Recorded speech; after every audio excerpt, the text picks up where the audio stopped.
Danas se vozimo u nečem potpuno drugačijem i puno većem. I da, cijeli je samo za mene. Dečki su se opet rastrčali širom Europom, a zapravo šteta jer u ovaj auto stali bi svi. Da, ovo je Multivan, a vi gledate Automarket. Danas pogledajte Juru koji je sjeo u vremeplov za volan prve generacije kultnog Renaultovog Twinga, koji upravo ove godine obilježava 30. obljetnicu. U Hrvatsku je stigla nova generacija Kijinog ultrapopularnog crossovera X-Ceed. Branimir je skoknuo do Marseja kako bi isprobao novi Lexus RZ, a Neven je s hibridnim Jukom prošao pola Alpa do skijališta u Soldenu. Tu su naravno i naše stalne rubrike Oktanski špijun i Tjedan u minuti. Volkswagen Multivan, nekada poznat kao Caravelle, je van, ili što bi se kod nas reklo kombi, ali ne baš bilo kakav. Dakle, ovaj kombi si je umislio da je osobni automobil i k tome luksuzni. I znate što? To mu je uspjelo. S druge strane, prvi pravi mali monovolumen na tržištu bio je Renault Twingo, koji se na cestama pojavio prije točno 30 godina. Zavodljivac. Pusti me van. Od uvijek sam volio voziti specijalne automobile, međutim Twingo prve generacije nije specijalan, on je genijalan. Ovo je auto za dnevni odmor, to vam je ono kad platite cijeli dan, a koristite 5 minuta. Uglavnom, ako će neko reći, pa dobro, Jura, šta je toliko erotično na ovom autu? Ne na, nego dođi. Potpuno polegnuće prednjih i stražnjih sjedala za dnevni odmor. Rolaj špicu!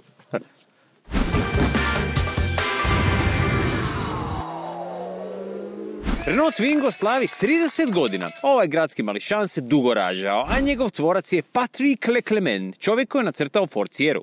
Francuzi su Twinga zamislili kao nasljednika Renaulta 4. Zašto? Zato što mora biti prostran i praktičan. I dugo su lutali kako će auto stvarno izgledati. U to doba Renault je njegovao hladnije oblike. Ovo je Renault 21, pa 25, pa petica i falilo je emocija, to je bilo jasno. I tako je nastalo ovo, odnosno auto koji je sretan, koji se smije. Kasnije su na ove oči stavljali obrve, trepavice i tako dalje, tako dalje.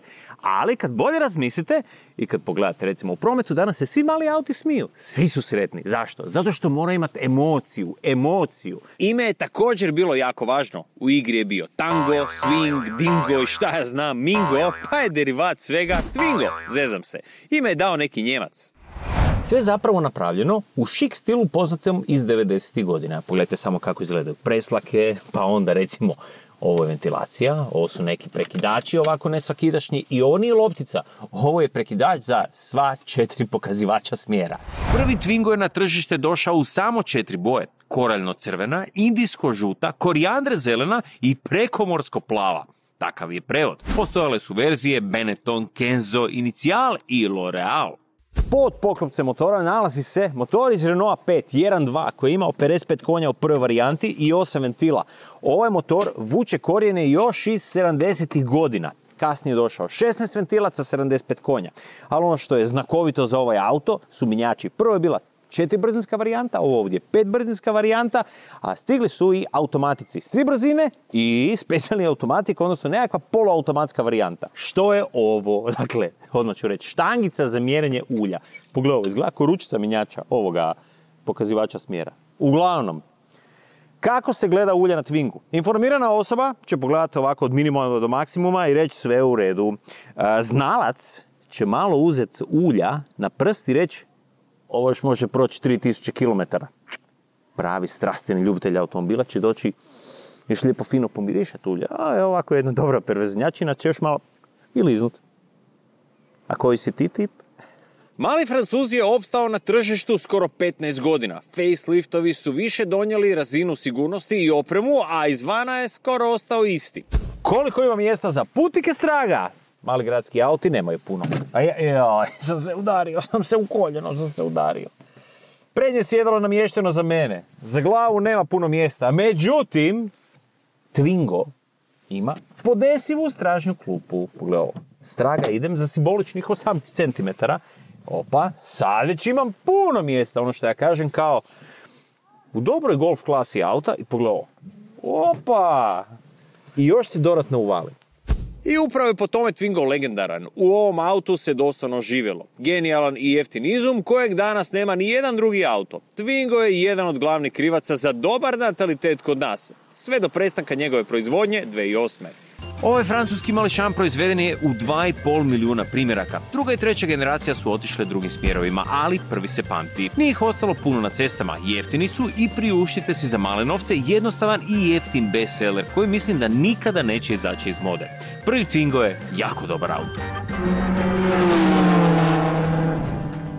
S obzirom da dijeli Volkswagenovu najrasprostranjeniju MQB platformu, zajedno sa recimo Golfom, Tiguanom ili Caddy Vanom, multivanu su postale dostupne najnaprednije tehnologije i pogoni, pa se tako uz benzinski ili dizel motor po prvi put može dobiti kao plug-in hibrid. Još 2019. s trećom generacijom SEED-a predstavljen je po prvi puta X-Seed i u međuvremenu postao je najprodavaniji model korejskog proizvođača. A prije nekoliko dana redizajnirani X-Seed stigao je u Hrvatsku.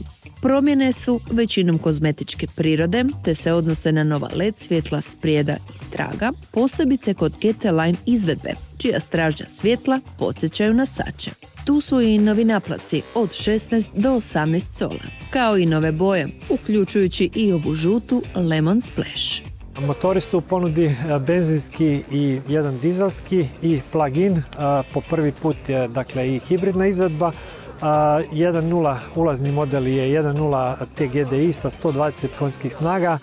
Sljedeći je 1.5 TGDI sa 160 konjskih snaga.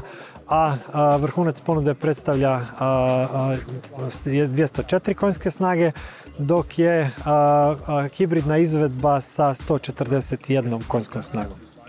Plug-in hibridna izvedba ima 8,4 kWh bateriju koja joj omogućuje domet do 60 km samo na struju. Najveća novost u interijeru je 10,5-inčni središnji zaslon s novim infotainmentom po uzoru na Sportage. Cijene kreću od 23.199 eura i naravno vozila su već na zalihi, imamo sasvim solidnu zalihu, a i isporuke su redovite. Kada je prvi puta predstavljen 2018. E-Pace je bio velik i hrabar korak u nepoznato za Jaguar. Bio je to hrabar potez etabliranog proizvođača koji se među rijetkima odlučio napraviti jedinstven, potpuno električni model koji je u to vrijeme bio jedina konkurencija premium dominaciji Teslinih modela. A sada je došlo vrijeme za osvježenje.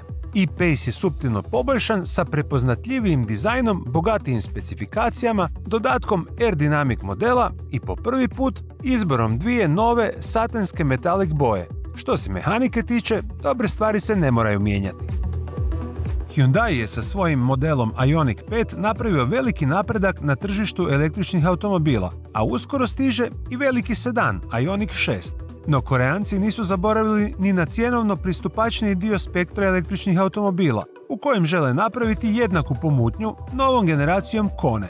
Ovaj SUV B segmenta prvo je zamišljen kao električno vozilo, na čijoj osnovi će se onda napraviti i izvedbe sa konvencionalnijim, blago hibridnim i puno hibridnim pogonom. Druga generacija Kone je za 17 cm duža i uz veću kabinu ima i bitno veći prtljažnik. Za više detalja pratite nas u bliskoj budućnosti. Kako bi ga uskladili sa najnovijim dizajnerskim izričajem marke, Peugeot je napravio facelift svojeg najprestižnijeg modela 508. Nova, ponovno vrlo upečatljiva prednja maska sa novim logotipom na sredini najveća je promjena u vanjštini, dok je u unutrašnjosti novi infotainment sustav. Sučelje mu je prilagodljivo sa widgetima i prečacima, a uključuje tom povezanu navigaciju i glasovnog asistenta OK Peugeot. Ukupne dimenzije i veličina prtljažnika ostale su iste, a uz smanjeni broj paketa opreme mehanika nije mijenjana. Na vrhu ponude je i dalje plug-in hibrid sa 360 konja, dok se na dnu nalaze klasični benzinac i dizel sa 130 konja. Između je još nekoliko plug-in hibridnih izvedbi. Sve ranije navedeno vrijedi i za karavanskog blizanca. Otkako je Carroll Shelby 1962. prvi puta u tadašnji AC Ace ugradio Fordov V8 motor, u zadnjih 60 kusur godina bilo je mnogo generacija, iteracija i nastavaka AC Cobre, a sada postoji još jedna, potpuno nova AC Cobra GT Roadster, koja bi na ceste trebala stići za godinu dana i za koju su zaslužni još jedni novi vlasnici imena AC Cars. I da, novu Cobru ponovo će pokretati V8 motor, ovoga puta sa 663 konja i 780 Nm. Težiti će manje od 1500 kg i moći će se dobiti s ručnim od 6 i automatskim mjenjačem od 10 brzina. Multivan je dostupan u dvije dužine karoserije, L1 i L2. Ovaj ovdje je onaj duži od skoro 5 metara i 20, a u toliko prostora stane čudo toga. Svako od 7 sjedala može se klizno pomicati ili okrenuti po željama i potrebama, a zahvaljujući kliznom centralnom grebenu, Multivan može postati priručni ured.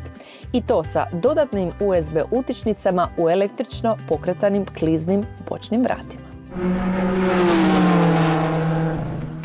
Odletjeli smo u Francusku i provozali novi super luksuzni uglađeni Lexus RZ. On vozi na struju, platforma mu se zove ETNGA i ima 2 motora. Od trenutka kad dodirnete ključ, sve je uglađeno i perfekcionistički na način na kakav smo to navikli na Lexusima. A kako izgleda? Pa kao Lexus, kao iz futurističkog crtića, drugačiji je od apsolutno svega na cesti. RZ, osim što izgleda vrlo napadno, svježe i futuristički u skladu sa Lexusovom tradicijom, ima potpuno novu platformu, golemu bateriju od neto 64 kWh ili 71,4 kWh ukupno. Ono što je interesantno, motor sprijeda, motor straga. Auto raspodjeljuje moment sprijeda straga ovisno naravno o potrebama u zavoju, ali svakako je najinteresantniji sustav novi volan, odnosno steer by wire, koji doslovce između volana i letve volana nema apsolutno nikakvu mehaničku vezu, nego je riječ o hrpi senzora, kompjutera i aktuatora kojima naravno uspijevate skretati s automobilom ovisno o svojim željama. Sam spremnik baterija ujedno i ojačanje koje karoseriji daje na krutosti, a čitav je automobil od visoko kvalitetnog čelika izvana i finih materijala iznutra.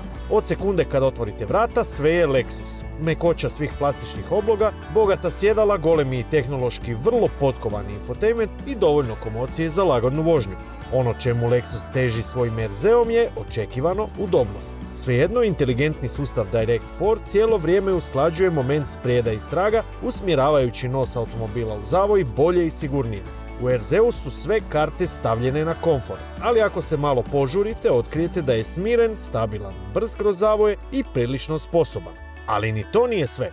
Definitivno najbolja inovacija i ona koju smo probali prvi puta u životu je novi sustav upravljanja drive-by-wire, u kojem upravljač i letva volana nemaju uopće mehaničku vezu, već se sve radi preko senzora i aktuatora. Sustav će stići na cestu tek za 2 godine, ali predserijske automobile s takvim upravljačima provozali smo okolicom Marseja i doslovce se oduševili gamerski preciznim načinom upravljanja. Tijekom vožnje nema pomicanja ruku s volana, čak i kad manevrirate na parkingu. A kako to izgleda u vožnji? Mali pokret upravljačem, prolazite veliki zavoj. Dakle, sustav je tako zamišljen da je izuzetno precizan upravljač i nevjerojatno mali pokret je potreban da skrenete u zavoj. Dakle, ovo je maksimum maksimuma koji ćete vidjeti nekada u normalnoj vožnji. A sada malo o osnovnim podacima. Doseg s punjenjem od 395 do 440 km, potrošnja od 16,8 do 18,7 kWh i kapacitet nakon 10 godina korištenja od preko 90% originalnog kapaciteta baterije. Cijene za sada nisu poznate, ali o RZ-u ćemo još puno govoriti i jedva dočekati test koji slijedi čim RZ stigne u Hrvatsku. Da odmah stavimo stvari na mjesto. Ovo nije klasični test, ali je pravi životni test potrošnje i dojma putovanja u automobilu koji je dovoljno velik da nije premali i dovoljno mali da ne bi bio najočigledniji izbor za jedno tako daleko putovanje. Ali prve stvari prvo. Većina automobila danas je na neki način hibridizirana. Međutim, onih pravih, punih hibrida, a da nisu plug-in, na tržištu i nema tako puno. Jedan od njih je upravo ovo je ovdje. Juke Hybrid. Zanimljivo, većina tih takozvanih punih hibrida koji imaju potpuno hibridni pogon s mogućnošću vožnje samo na struju, ali bez mogućnosti punjenja baterije iz vanjskog izvora, već se ona puni direktno radom motora ili regeneracijom energije prilikom usporavanja i na nizbrdicama. Ugrađuje se u relativno manje gradske automobile, crossovere, odnosno SUV-ove B segmenta, a to vrlo često nisu automobili koji će vam prvi pasti na pamet za baš dugačka obiteljska putovanja. Glavna prednost punih hibrida je mala potrošnja u gradskoj vožnji. Međutim, mi smo sa Đukom otišli na jedan poprilično dalek put i poprilično visok put i ugodno se iznenadili koliko malo može trošiti na takvom putovanju. Čak i među zagriženim skijašima je malo onih koji su čuli za Obergurgl, najvišu austrijsku župu smještenu na 1930 metara nadmorske visine, ali zato gotovo sigurno znate za obližnji Zelden i prvo što će vam pasti na pamet je, daleko. Najbrže se do tamo dolazi zaobilazno, preko Salzburga i Innsbrucka i 680 km u jednom smjeru. Mi smo se odlučili za kraći put, ali sa manje autocesta i više planinskih prijevoja kroz srce Tirolskih Alpi i ukupno 1200 km do tamo i natrag. A u takvoj vožnji stvarno imate priliku u dušu upoznati neki automobil i u raznim uvjetima stvarno testirati njegovu potrošnju. Jedna od stvari karakterističnih za Đukov hibridni pogon je da baš uvijek krećete na struju. Sa semafora pa do nekakvih 40-42 km na sat, ovisno o tome koliko je ispunjena baterija, vozite se samo na elektropogon prije nego što se uključi benzinski motor. Ono što nas je međutim ugodno iznenadilo je da se u laganom kruzanju otvorenom cestom tempo može održavati samo električnim pogonom pri brzinama većim i od 80 km na sat, a što je pak potvrdilo podatak iz Nissanovog pres materijala koji nam se prije toga činio malo nategnutim, a to je da se čak 67% vožnje po mješovitom VLTP ciklusu može obaviti na samo električni pogon, a u takvoj vožnji i sa popriličnim skijaškim teretom iza prednjih sjedala Đuk se pokazao vrlo štedljivim. Naime, na putu prema gore, i to doslovno jer smo se do tamo većinom penjali, prosječna potrošnja bila nam je samo 5,2 litre, a bilo je tu i brzih dionica autoputa i preticanja uzbrdo. Dok je na putu prema dolje podatak bio naravno još bolji, samo 4,3 litre, s tim da je prvih 100 kilometara iznosio skoro nevjerojatnih 2,7 litara na 100 kilometara. A kada smo rekli da je Đuk bio pun, evo što je sve stalo u njega. Naravno, nasloni stražnjih sjedala bili su spušteni, što standardni prtljažnik od 350 povećava na 1200 litara. A što je još bolje, ovo na snimci nije bilo sve. Bilo je tu još stvari. Nakon više od 1000 km koje smo napravili u vožnji po otvorenoj cesti, prvenstveno kroz Alpe, iskristalizirala se jedna zanimljiva stvar. Naime, ovaj automobil ima 3 različita moda vožnje. Uz onaj standardni ima sportski, ali ima i eko. I sad, u svim tim kilometrima pokazalo se da je baš u eko modu automobil najugodniji i najteži za vožnju. Ne samo što najmanje troši, već i cijela elektronika funkcionira na način da za okretni moment se više koristi elektromotor, a rijeđe se koriste više okretaji i više benzinskog motora. U sport modu rada Đukov vrlo specifični mjenjač sa ukupno 14 različitih prijenosnih omjera koje dobiva kombinacijom 2 brzine za glavni elektromotor i 4 brzine za benzinski motor, češće koristi više okretaje benzinskog motora prilikom međuubrzavanja, što je i sasvim logično, ali rezultira pojačanom zvučnom kulisom. Kada ste u eko modu, taj kick down i prebacivanje u niži stupanj prijenosa događa se zamjetno kasnije i rijeđe. I zbog toga je vožnja puno ugodnija, tiša, mirnija, a i štedljivija kada se vozite u eku. S druge strane, ako vam treba nekako preticanje, onda se vrlo jednostavno prebaci u sport program, dobijete svih 140 konjskih snaga i vrlo lako obavite to što trebate. Đuk hibrid u biti se pokazao vrlo živahnim u vožnji planinskim prijevojima, a sasvim u skladu sa atletskim stavom koji donosi ovaj paket opreme. Volan je direktan i kočnice nisu pokazivale nikakve znakove zamora, čak ni na dugotrajnim spuštanjima po brojnim serpentinama. Performanse kažu da od 0 do 100 ubrzava za 10,1 sekundu, dok je maksimalna brzina, to je sad recimo možda malo niže nego što bi očekivali, 166 km na sat. Ali to je sasvim dovoljno za dobre, čak i visoke brzinske prosjeke za vožnju po autocesti. Ukupno gledano, Đuk se pokazao iznenađujuće uvjerljivim i udobnim na ovako dugom putovanju, kao da se radi o klasu većem automobilu. Vrlo lako, tiho i udobno guta kilometre. i pritom je bio štedljiviji nego što smo očekivali. Sad taj hibridni pogon posebno je praktičan kada se vozite po gradu, jer 13 kWh baterija omogućava od 45 do 50 km električnog dosega, što može biti sasvim dovoljno za gradske potrebe. Uz elektromotor tu je 1,4 litrni benzinac, pa je ukupna snaga pogonskog sustava zavidnih 218 konja, s kojima se vrlo uglađeno i bez puno buke i muke vozite i putujete na duljim dionicama.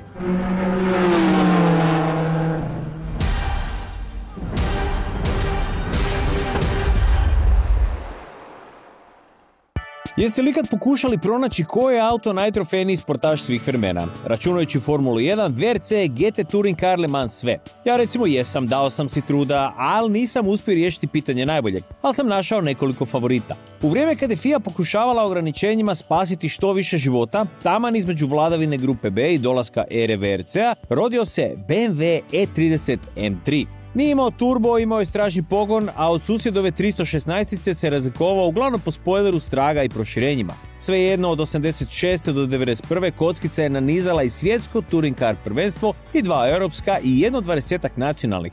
Ima samo jednu WRC pobjedu na Korzici i to u prvom nastupu, zatim 5 puta je kocka uzela 24 sata Nürburgringa i 4 puta 24 sata Spa. Niko ne može pobrojati sve lokalne utrke na krugu, brdu i ostalim natjecanjima, pa se M3 smatra jednim od najuspješnijih auta u svim natjecanjima, osim relija. Tu su stvari ipak jasne. Lancia Delta HF Integrale došla je punim gasom skoro u isto vrijeme. Od 87. do 92. nanizala je 6 uzastopnih naslova svjetskog prvaka. Uz to Biasion i Kankunen su svaki po 2 put bili svjetski prvaci, upravo za volanom Delta Integrale. A koliko pobjeda ima Lancia Delta u rukama Žarka Šepetavca, to ne zna ni sam Šepi. Zanimljivo je da je 92. Šepi osvojio krug, brdo i reliju u Hrvatskoj. To nikom prije ni poslije nije pošlo za rukom.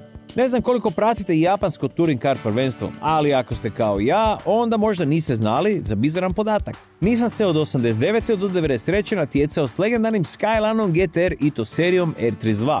Za to vrijeme GTR je pobjedio na svih 29 utrka na koliko je nastupio i 4 sezone za redom uzeo naravno i 4 tvorničke titule. Sigurno se onda pitate koga je 93. svrgnuo s trona. Nitko. Povukao se neporažen jer su Japanci promijenili pravila i ukinuli njegovu klasu. Kažem Japanci, ali mislim na ljubomornu konkurenciju. Uostalom, promjene pravila zaustavile su brojne obećavajuće karijere. Sjećate se možda Porschea 959. Trebao je poharati grupu B, ali je ona ukinuta. Ovako je 2 puta izdominirao Paris-Dakar i otišao u legendu. Ali ni da Porsche ne zna za dominaciju. Recimo legendarni model 956 je dominirao prvenstvima prototipova od 82. do 85.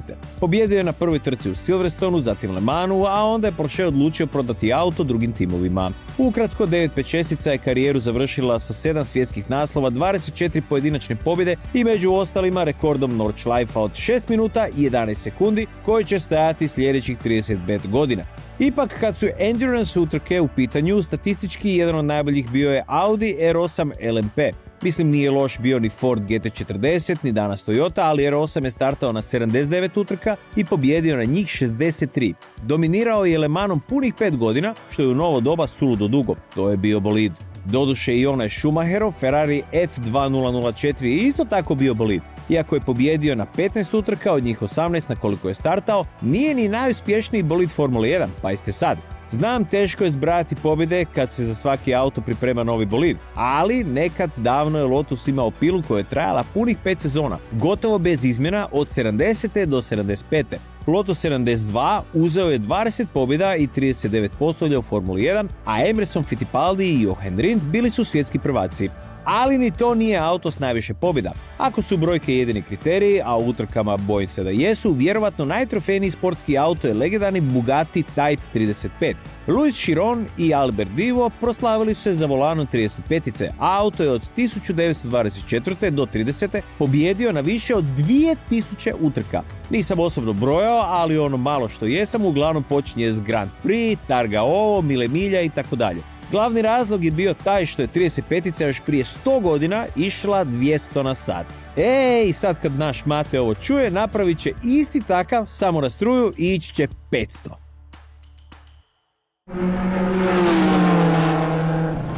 Puno vozača razgovara o aditivima, ali malo ljudi zaista zna čemu oni služe, kada se koriste i zapravo malo je ljudi svjesno da su oni najbolja preventiva za dugi vijek automobila i njegovog motora. Bolje spriječiti nego liječiti. Vrijedi i za ljude i za automobilske motore. Motori nikada nisu bili kompliciraniji, pogotovo pogledamo li njihove sustave ubrizgavanja i obrade ispušnih plinova. Takvi sustavi su vrlo osjetljivi i tu dolazimo do pitanja kakvo gorivo točimo i kako izgleda automobilski motor iznutra nakon nekoliko godina korištenja, pogotovo ako se vozi na kratkim relacijama. Tu su najosjetljiviji dizelaši. 300 ml Data Fuel aditiva rješava sve one probleme koji s godinama nastanu u dizelskom spremniku, a to su nakupljanje vlage, nakupina parafina, nečistoća i kojekakvih onečišćenja koje mogu otežati rad dizelskog sustava u automobilu. Što se nalazi u Data Fuel aditivu? To je čistač s mazivom koji služi za čišćenje cjelokupnog dizelskog sustava. Koristi se u svim dizelašima neovisno o njihovoj starosti i tehnologiji.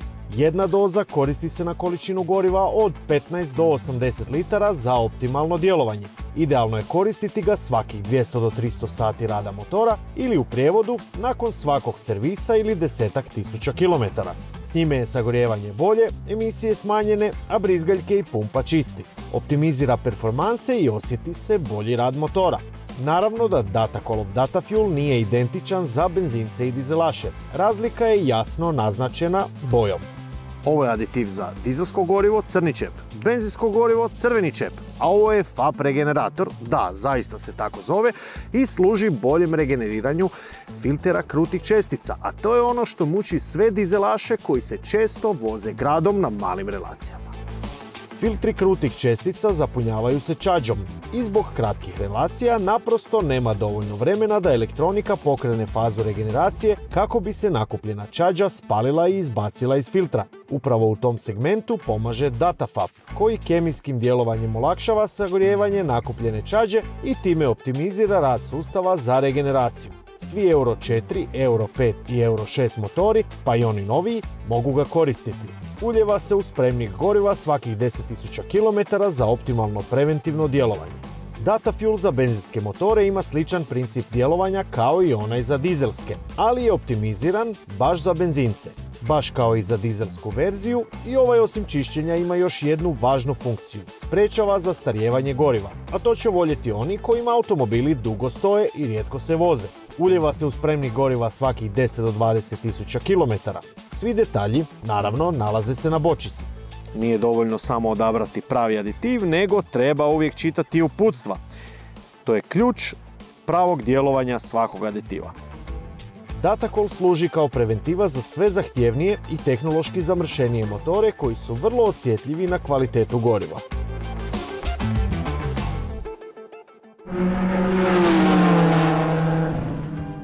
Multivan je u biti vrlo zanimljiva priča i najbolji dokaz da monovolumeni nisu izumrla vrsta. Glavna prednost mu je svestranost i obilje prostora koji sada umjesto u obliku praktičnog radnog kombija dolaze u kombinaciju s premium privlačnošću Volkswagenovih osobnih vozila. A taj dojam dodatno je potenciran vrlo bogatim paketom opreme i Porsche dvobojnom karoserijom uz prikladnu cijenu od 73.000 eura. Na prvu to može zvučati puno, ali kada u obzir uzmete ugrađenu tehnologiju, obilje opreme i još više prostora za 7 odraslih putnika i njihovu prtljagu, na tržištu baš i nema puno konkurencije, a posebno ne jeftine. I bilo je to sve za ovo tjednu epizodu. Sljedeća stiže točno za tjedan dana. Ponovno u ponedjeljak. Do tada možete nas gledati u reprizi vikendom na HTV-u ili kad god poželite na YouTube kanalu. Vidimo se!